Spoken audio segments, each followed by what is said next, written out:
This charming cottage in the Australian city of Hobart is a wonderful example of domestic architecture. And I think it's a great example if we're just starting out to learn to draw freehand, because there's enough detail in it to give it some interest and yet not so much as to be overwhelming. And when we're drawing freehand, that means we're drawing directly in pen, and it means we're not using rulers or other means of working out what lines we're going to put where and how we're going to put them. I am, however, drawing an actual size as my reference, and I've got that tape around that both stops my pen going beyond where I want it to, but it also helps me get a sense of where the edges of the actual subject should be coming, how close to the edges they get, and that helps me position things more accurately, more easily. So if you're starting, it's a great way to give you another tool to work out proportions and alignment and placement. We can reference the edge of our image as well as what we're actually drawing. And you can see what I've done. I've started with this window, tried to keep it actual size. It's very easy with a detail like this to draw it too large, and that throws out our whole drawing then. And then I made a little dot to note how close to the edge the house comes, and then that gives me a sense of where I've got to fit the window. It gives me a sense of the space, and I know that this window is divided into 3 long sections, each of which then has a set of sash windows in it. I'm also aware that there are bushes that come up underneath, and also at the very base of this window, the fence running along the street is involved as well. But for now, just trying to position where these centre supports are, and then work out how I'm going to represent the windows. Now, it's very common just to go all black and heavy, but unless that's actually the effect that is in life, that's in our reference, more so in the left-hand window, to just put every window totally black behind does have, I think, a very deadening effect. And we also have an opportunity to represent things such as curtains or glimpses of things within. Now, in these windows, the lower half of the window is actually covered in dark plastic, so it's not showing us really what's happening. But I assume that that dark streak in the center window is where 2 curtains haven't quite come together. So I want to try and capture that feeling in this window. Now, this drawing took me almost 27 minutes to do in real time, and I'm using a 0.3 millimeter pen, which I find is a really good size for a drawing of this amount of detail on this scale. So the scale is 1:1, which means I'm drawing it at the same size as my original. I think one of my upcoming videos will be on changing the scale in our reference deliberately. I've changed it many a time accidentally, but it would be good to look at when we want to make our drawing larger than our reference, but we still want to draw it freehand. We don't want to draw grids or other more mechanical methods of helping us to enlarge or reduce the size, although I've certainly used grids many times myself. So I'm trying to get the angle right. I don't know if you noticed that for the top of this gable here, in my reference, I looked to see where it lined up with the windows beneath. And I even drew a straight line to help me see exactly where it was. And I noted that it was just inside the left-hand support of this front bay window. It is a slight bay window, which means it comes out very slightly from the wall. Sometimes they come out wide enough to put a seat on the inside, but that's not going to be the case with this one. And so that lets me line up where the apex is in relation to the rest of the house. And so now I'm moving across. I decided that I won't work at the gate and the hedge until I can go all the way along the house at the same time. Sometimes when there are things that we do in different parts at different times, we end up using different marks, and so we don't have as much, I think of it as unity in our mark making across the scene. We want things that are the same sort of thing in the same sort of conditions, drawn with the same pen to capture something in the way the marks are placed on the paper, that the commonality in the subjects and their placement in the scene is preserved. Those downward decorative pieces of timber that I put in the top of the gable there, you can see I haven't quite spaced them well enough. Those centre two, I put too far apart, and a little more observation and I could have been sure of that and not got that quite in that way. I could have just put some dots to help me position them better before I committed to the lines, and then if the dots weren't quite in the right place and I moved them slightly, then they wouldn't have been evident at the end. Now, this is a corrugated iron roof.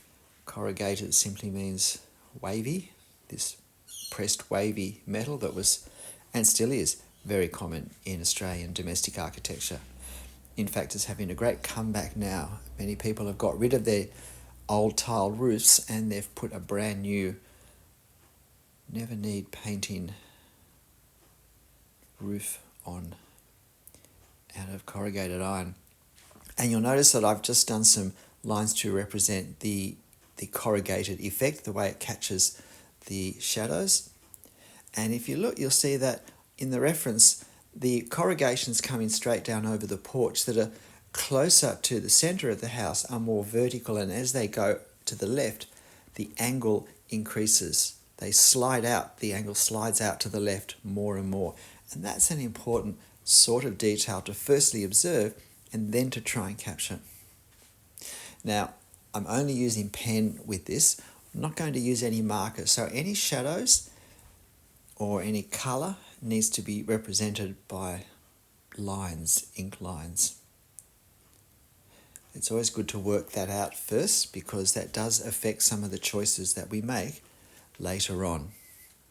Now, under the porch area here, because it is set back some way from the street, it really is quite dark, and visually it's important to help create a sense of depth and simply visual interest to create more contrast across our scene, across our paper. Something that gives the eye something to focus on and to draw meaning from when we view the drawing at the end. So I'm doing vertical hatching lines, and you can see that I didn't do them equally over the whole thing.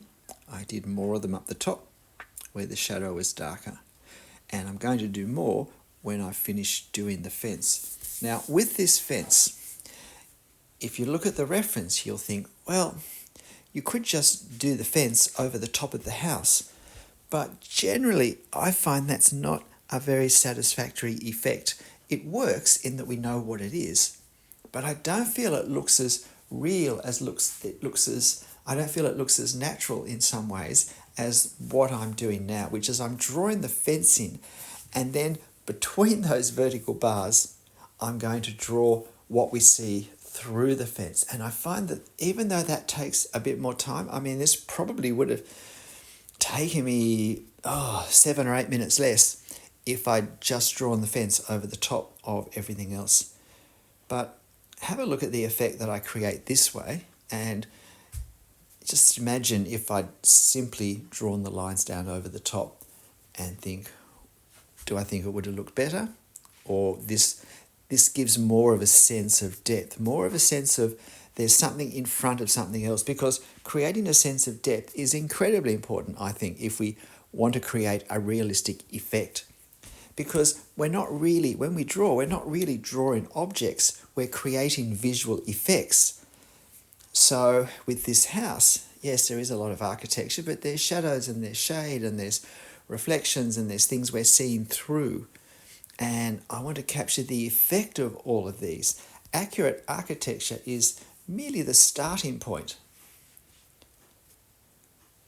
Now, I've been trying to work out also how I'm going to finish this house. And by finish, I mean what am I going to add to the walls? What colour do I want to represent? What values of the materials used, the lights and darks, what detail do I want to show? So I've been thinking about that, but you can see what I'm doing now is I'm drawing the bushes, the shrubs, through the posts in the fence. And I also have to have a line to represent the lighter value of the grass as well, that of course these shrubs visually stand on top of. And I'm quite happy to make them quite dark, a little bit darker perhaps than a photo in black and white would show, because I think that adds interest, adds a little more contrast, because I'm thinking I'm not going to make the front of the house dark. I've decided not to add hatching to represent that deep red colour, the terracotta colour we have there. Now I put the gutter in because this house is on a street, and I think that gives visually a slight tension in our lines. We have this angled line and then we have vertical lines coming straight down onto it. I probably didn't take quite enough care with these hatch lines here. Didn't lift my pen off in between each line as I should have. And now I'm creating some shadow up under the eaves. Not too much because the eaves don't protrude very much, and it was a cloudy day, so there's not a great deal of dark, super dark shadows. And then there is some shadow under the cornice that goes over the bay window.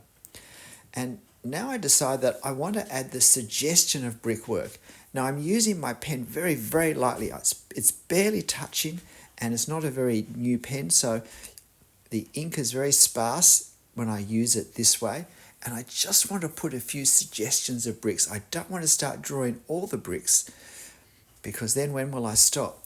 But I want to have a sense of this is brick, because I think that visually comes across very strongly from our reference. So I want to do that myself. I just create my own tree on the side there, and then quickly put just a hint of the house on the right hand side to create a suburban context. I don't want this house looking like it's just stuck in the middle of nowhere by itself. And so I add that. Can you see the effectiveness of just a very slight hint of brickwork, and keeping the lines really light so that they don't start to visually overwhelm the actual facade. That sometimes if we draw bricks too heavily and too thickly, too many, it's all we see are bricks, and we can't even see the surface the bricks are making. Of course, you'll find this drawing, this photo, on my channel community page if you would like to have a go drawing this little suburban cottage in the city of Hobart. G'day, I'm Stephen Travers. I hope you found this interesting. It may look, oh, that's too hard if I'm learning, but I think it's a great scale of subject and amount of detail if you want to learn to be able to draw subjects, but especially architecture, with this amount of detail in it. So why not look at my community page, get the reference, and have a go? But look, whatever you're drawing and however you're drawing it, whether you're a beginner or you've been at it for a while, make sure you have fun. I'll see you next time. Bye.